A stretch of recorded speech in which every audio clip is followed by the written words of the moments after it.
Palencia acoge del 20 al 23 de septiembre el 18º Congreso de la Sociedad Española de Fitopatología y estamos con el presidente del comité organizador, con Julio Javier Díaz Casero. Muy buenas tardes, Julio. Muy buenas tardes. Una gran noticia que sea Palencia precisamente la sede de este congreso bienal, ¿no? Ustedes ya lo llevaban reivindicando desde hacía tiempo. Pues sí, así es, desde el año 2008, que fue una de las últimas ediciones en Lugo, pues presentamos la solicitud y hemos tenido que esperar unos cuantos años, pero bueno, por fin ya se ha conseguido. Hemos traído aquí a Palencia al congreso y ahora, bueno, pues nos queda lo más difícil, que es estar esta semana ahí trabajando bastante duro, vamos, no solo yo, sino el comité organizador que está por ahí, por las distintas salas, pues para que, bueno, que el congreso salga lo mejor posible, que la gente se sienta lo mejor posible y que, bueno, pues la gente también se lo pase bien, conozca Palencia y, bueno, que Palencia figure en el mapa de la ciencia, ¿no? Si le parece, vamos a comenzar por lo más básico, la definición de fitopatología, porque seguramente alguien que esté en casa habrá personas que le suene un poco extraño, ¿no? Fitopatología. Bueno, fitopatología, la forma un poco más sencilla de definirlo es el estudio de las enfermedades de las plantas. Si analizamos la palabra, ya que la has nombrado, sería fito, planta, y patología, pues eso, enfermedad. Entonces viene a ser eso. Entonces, ¿de qué trata? Bueno, pues en principio hay, como en todas las disciplinas, distintas ramas, pues desde el diagnóstico de enfermedades en plantas, pues lo mismo que en sanidad humana, pues qué es lo que le pasa a una planta que tiene pues distintos síntomas, hojas secas, ramas muertas o lo que sea, como lo que es el control. Es decir, bueno, ahora sabemos que esta enfermedad aparece en esta planta, ¿qué podemos hacer pues para controlar la enfermedad? Julio Javier, que salga en Palencia es motivo de enhorabuena por varias cosas, pero dos de ellas que a destacar es que tenemos la Facultad de Agrarias y Forestales, donde se hacen multitud de investigaciones en relación a estos sectores, y porque además Palencia es una de las provincias agrícolas más importantes de Castilla y León, ¿no? Pues sí, es así. Este es un congreso de un grupo, de un laboratorio, que ha organizado fundamentalmente un grupo, un laboratorio en la escuela, pero la escuela cuenta pues con otros muchos grupos que igualmente hacen actividades no solamente en el campo de la fitopatología, de la sanidad forestal, que a lo mejor es más el campo específico nuestro, de la sanidad vegetal, en temas agrícolas, en temas forestales, en enología, en alimentos. Pues hay muchos otros grupos que realmente pues están trabajando como muy bien, ¿no? Y entonces, pues bueno, eso también es digno de mención y realmente pues para los que estamos en la Escuela de Ingenierías Agrarias pues es un orgullo el poder, bueno, pertenecer a esa escuela y ver que, bueno, que se van haciendo cosas, actividades. Entonces, por lo demás, pues bueno, pues tenemos que sentirnos apoyados, ¿no? En este caso, en este congreso, pues la verdad, los distintos estamentos de la ciudad, ya sea Diputación como Ayuntamiento, se han volcado directamente con el congreso, nos han cedido dos salas en Diputación, una sala aquí, lo que es el teatro principal, un sitio, bueno, pues precioso que todos conocéis, y evidentemente la universidad pues también ha colaborado. Somos nosotros parte de la universidad, pues el vicerrectorado, el rectorado y demás han colaborado en el proyecto. En cuanto a los temas que se van a abordar aquí, hay 300 personas invitadas, luego hablaremos quiénes son esas personas, no todos, lógicamente, pero sí a quién representan o de qué, digamos, sectores proceden. Pero hablemos primero de los temas. Aquí, ¿qué es lo que se va a abordar?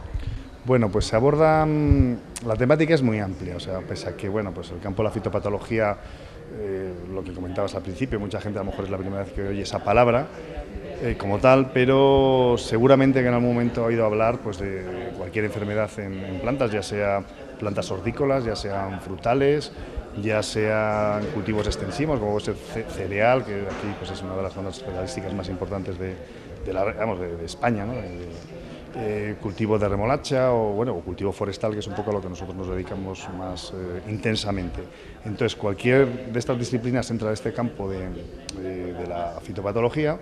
¿Y qué es lo que se estudia? Bueno, pues en principio la temática es muy amplia, como decía anteriormente, y pues desde problemas que pueden aparecer pues en un invernadero en Almería, de que se les mueren las plantaciones de tomates o de calabacín o demás por un hongo, por una bacteria, pues hasta temáticas a lo mejor de control pues de enfermedades en cereal, que es algo más cercano aquí, pues ver cómo se puede controlar pues el mal del pie, o se puede controlar pues la cercospora en remolacha o cosas así.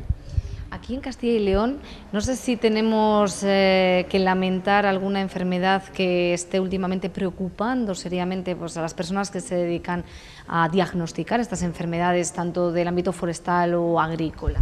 Pues bueno, hay, vamos, como en todas las regiones y desafortunadamente en todo el mundo aparecen gran número últimamente de enfermedades, sobre todo también por el tema de la globalización. Como el ponente inaugural Mike Winfield ha señalado, durante los últimos años, debido al movimiento de material indiscriminado de un país a otro, están llegando plantas, muchas veces con una apariencia sana, pero dentro de esas plantas, aunque aparentemente están sanas, vienen distintos organismos, muchas veces hongos, muchas veces bacterias, virus, que incluso esa planta en la que utilizan como caballo de Troya, no la afectan, pero en el momento que esa planta se pone en un jardín, en el campo, en el monte, esos organismos salen e invaden otras plantas en la vecindad, ¿no? Entonces, ¿qué es lo que ocurre? Pues que se están introduciendo gran cantidad de enfermedades.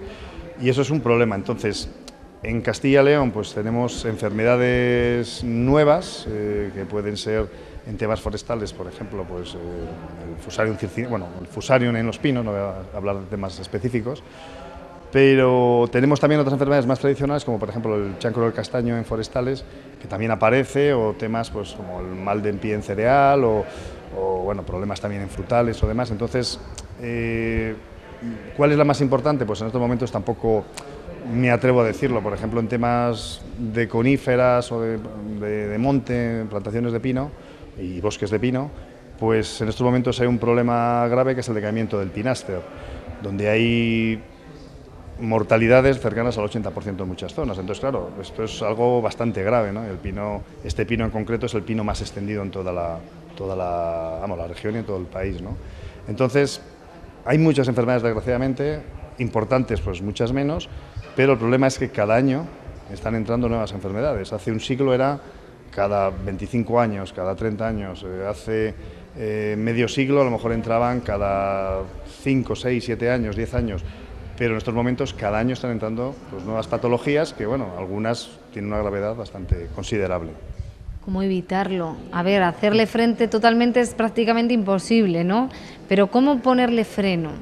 Bueno, pues no es fácil, pero se pueden hacer cosas. Entonces, ¿qué cosas se pueden hacer? Pues como pasa con sanidad humana, lo mejor es prevenir. Entonces, es así, es mejor prevenir que curar, ¿no? Entonces, en estos momentos, lo importante es evitar, o sea, las enfermedades que tenemos, esas va a ser imposible erradicarlas, es así. Una vez que entra un organismo dentro de un país, no es posible su erradicación total porque siempre pues, bueno, van a quedar resquicios, van a quedar plantas infectadas y demás. Pero lo que sí que se puede es, en cierta medida, evitar la entrada de nuevos organismos patógenos. ¿Cómo se hace? Pues controlando, a veces con cosas que cuestan no demasiado, pues el material que entra, las mercancías y demás. ¿Qué ocurre? Que eso es un tema delicado, evidentemente, porque la economía global ahora está basada pues eso, en lo que es la globalización, el movimiento de cualquier material a cualquier país en un tiempo muy reducido y bueno, pues eso, con un comercio muy intenso en estos últimos años. Pero se pueden hacer cosas, por ejemplo, cuando uno llega a Estados Unidos y antes de aterrizar le dan un papelito verde donde tiene que decir que no lleva plantas, que no ha estado en una granja porcina, que no ha estado en un sitio complicado, ¿no?, para cualquier tipo de enfermedad. Y parece una tontería, pero bueno, la gente por lo menos se conciencia con ese papel. Cuando uno llega a Europa, no solo a España, en Europa, en ningún país que yo conozca, piden ese papel. Entonces, bueno, esto es un ejemplo, es una cosa muy banal, pero hay que empezar un poquito desde el principio, es decir, con la concienciación por parte de, pues eso, de la población, de que a veces de forma involuntaria, uno puede irse al parque Yosemite en Estados Unidos, se da una vuelta con las botas de campo y si viene aquí con esas botas de campo y no las lava convenientemente, si se da una vuelta por cualquier bosque cercano puede introducir una enfermedad sin darse cuenta. Entonces todo eso requiere una concienciación. También es muy importante la labor investigadora, de eso se ocupan ustedes, los catedráticos, los que están en la universidad, los investigadores, ¿no? ¿Habría que apostar quizá más por la investigación? Hombre, desde luego, desde luego. Desafortunadamente, estos últimos años, con el tema de la crisis y demás, había unos recortes, realmente han sido muy fuertes, en algunas ocasiones del 70% de los presupuestos de investigación.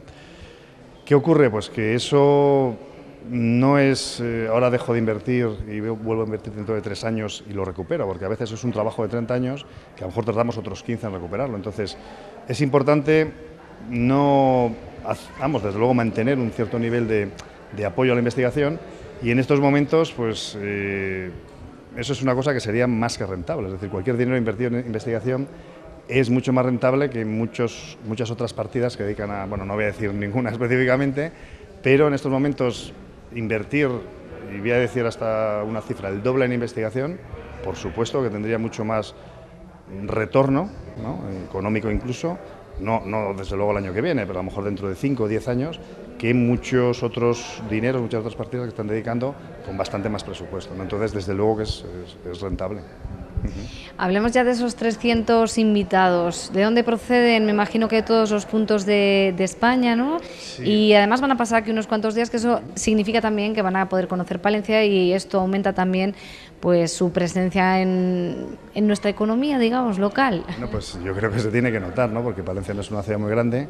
Tenemos, pues eso, cerca de 300 personas que están alojadas en hoteles, que están comiendo, cenando en distintos sitios. Entonces eso, evidentemente, en una ciudad pequeña como Palencia, pues se nota, ¿no? Por nuestra parte, bueno, pues lo primero que nos mueve es el espíritu científico y demás, y de poder traer pues todos estos colegas, ¿no?, esa es la palabra correcta, aquí a Palencia. Pero evidentemente también para nosotros es un orgullo el poder decir, oye, mira, vamos a organizar aquí un congreso en Palencia, y bueno, vais a conocer Palencia, que para gran parte de ellos pues a lo mejor ni han pasado, ¿no? A lo mejor han pasado de paso, o ahora ni eso. Y la verdad es que, vamos, acabamos de empezar hoy, ¿no? Pero la primera impresión de muchos de ellos, ¿no?, con los que he estado hablando, es muy positiva, ¿no? Como diciendo, anda, no conocíamos la ciudad, y mira qué bonito, ¿no? Mira qué teatro más bonito, qué plaza más bonita, ¿Que vienen de diferentes puntos de España? Sí, vienen, no voy a decir de todas las provincias de España, pero casi, ¿no? Porque hay sitios donde viene más, por ejemplo, pues bueno, Madrid, Córdoba, donde hay escuelas agrícolas, forestales potentes, o centros de investigación, pues viene más gente. Pero luego, como también muchas de esas personas no son tampoco directamente de esas escuelas de investigación o esas facultades o demás, pues la verdad tampoco lo hemos analizado, pero vamos, casi me atrevería a decir que podría haber gente de todas las provincias de España. Y luego también viene gente de fuera, hay gente de Francia, ha venido gente de Canadá, gente, bueno, el ponente que tenemos es sudafricano, que es el sitio donde en el campo nuestro está el centro de investigación más potente, tiene 250 personas trabajando en una disciplina que aquí es un poco, bueno, pues residual, como es la patología forestal. Y bueno, mañana viene gente de Inglaterra, Portugal, bueno, la verdad que vienen de muchos sitios. Pues enhorabuena por ser la sede, por traernos todos estos expertos en fitopatologías, y que se desarrolle con total normalidad y todos pongan su granito de arena. Muchas gracias. Pues muchas gracias a ustedes por interesarse en estos temas. Gracias. En España, para el control de esta enfermedad, nos encontramos con Mariano Cambra, que es profesor de investigación del Instituto Valenciano de Investigaciones Agrarias. ¿Qué tal? Gracias por concedernos unos minutos. Muchísimas gracias a ustedes. También va a ser uno de los ponentes que va a participar en este congreso y va a hablar de un tema muy interesante, que además preocupa en muchas de nuestras plantas. Hablamos de los famosos pulgones, ¿no? Sí, bueno, lo que pretendo en la ponencia es explicar un poco el mecanismo por el que suceden las infecciones cuando hay un vector, concretamente un pulgón.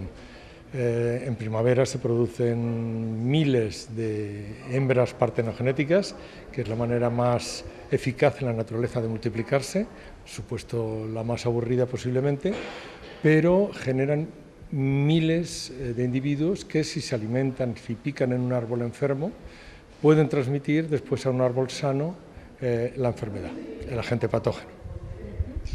Entonces, ¿dónde estaría, digamos, el poder frenar esas plagas de pulgones, o que tengan esa capacidad pues para servir de alimento, por decirlo de alguna manera, a esos otros portadores de enfermedades? Sí, sin duda, claro, habría que distinguir, pero hay modos de transmisión distintos. En los casos no persistentes, es decir, que una picadura de prueba es suficiente para adquirir el virus, y después que una picadura de prueba es suficiente para transmitirlo, no hay ningún remedio a base de tratamientos químicos, puesto que Un árbol envenenado, un árbol que hemos tratado con un producto químico, actuaría y mataría al pulgón, pero ya en la picadura de prueba que ha efectuado ha transmitido el virus. Luego nuestra venganza es que morirá el pulgón, pero después de haber transmitido.